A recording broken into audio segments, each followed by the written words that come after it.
Hey guys. Some days you have to laugh just so you won't cry. You know what I mean? Okay, backstory, I don't know. John called me this morning at 6 and he's like, can you bring some flashlights down to the dairy? So I was like, I guess.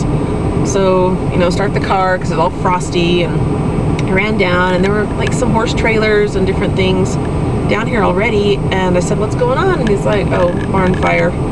Barn fire! Fire in the barn! So I'm here at the dairy. I don't know if you can see it. The barn's right here. Anyway, the thing is totaled. Totaled. If you can total buildings, it's totaled. And there's some calves out. There's 1, 2, and then that little guy over here. So I'm kind of parked here just making sure they're going to be okay.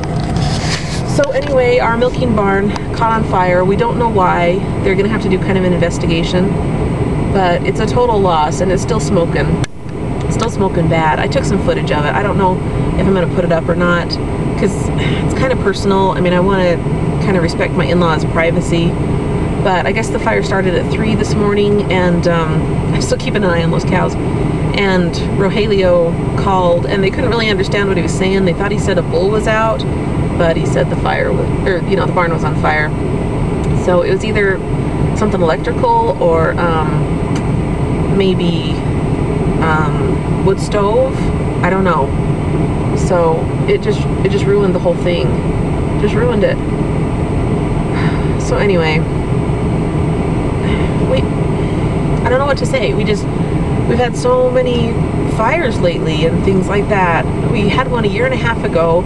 It was a range fire that was started out probably 20 miles from our home. It went across the desert, and my in-laws were trying to go pick up hay, trying to go save the hay. And what's that stupid cow doing? It's getting into some string. Oh my word. Anyway, it very nearly killed my mother-in-law because she was in the pickup and she couldn't get out, and it was awful. The flames were all around her and she very nearly died. It's a miracle that she didn't. And before that, we had a fire in our sawdust, this thing that we keep sawdust in, because they used to bed the cows with sawdust. And we think that maybe the employee like flicked a cigarette into there or something. We don't know, but that was a bad one. And then before that, like 3 years before that, we had another fire. And there's a lot of cows out. 1, 2, 3. There's like 6 probably, or 7. Oh, there's a lot. Oh, I'll just stay here. Anyway, another fire. That was in 2004. And the truck that was hauling straw, I better go chase this, I'll be back in. It caught some, oh no, there it goes.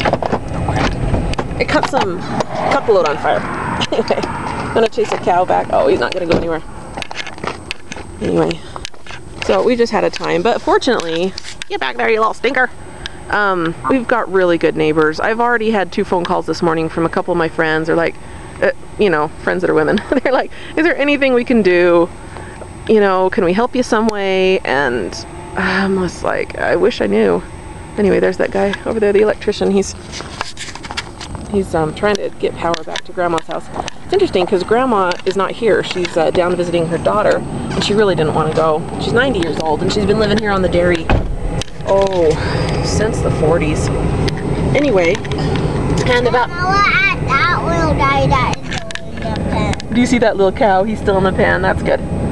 Anyway, she didn't want to go, but a couple of times a year she thinks that she smells smoke, you know, and she thinks that she sees something going on in the barn, so she calls my father-in-law, and he comes down and checks it out. It's nothing, and anyway, so there's somebody. Okay, bye.